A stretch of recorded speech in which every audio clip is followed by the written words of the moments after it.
So আমার মানে আমাদের জার্নি 12 ইয়ার্সের আজকে একটা বিশাল বড় মোমেন্ট, যেটা আসলে দুটো ফ্যামিলিকে একসাথে করে আমরা আসলে জিনিসটাকে একটা মানে মোমেন্ট ক্রিয়েট করতে পারছি। সো থ্যাঙ্কস টু অলমাইটি আল্লাহ যে এরকম একটা মোমেন্ট তৈরি করার জন্য ব্যবস্থা করে দিছে। অ্যান্ড আরো যে বিষয়টা দাঁড়িয়েছে সেটা হচ্ছে যে আহ, মানে 12 ইয়ার্স এর জার্নিতে আপস এন্ড ডাউনস থাকে এবং আরো সামনেও আপস এন্ড ডাউনস থাকবে।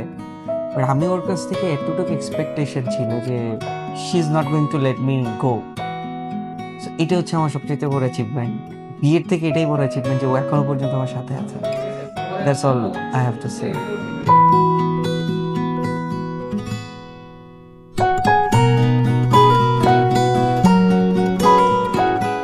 নতুন করে কিছুই বলার নাই, অলরেডি সব কিছু সে বলেই দিয়েছে।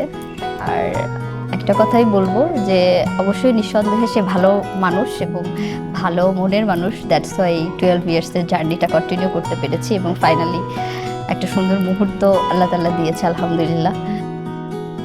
যেটা চাওয়া আমার যে সারা জীবন যেন এরকমই থাকে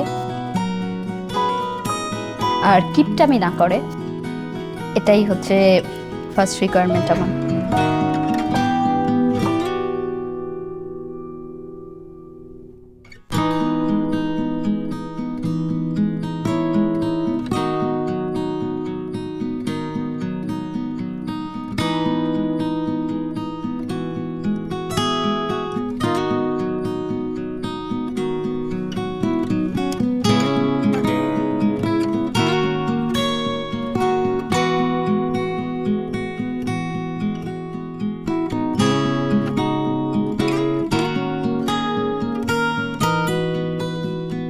থ্যাংক ইউ। কিন্তু আমি তো করতেই হবে, ঠিক আছে।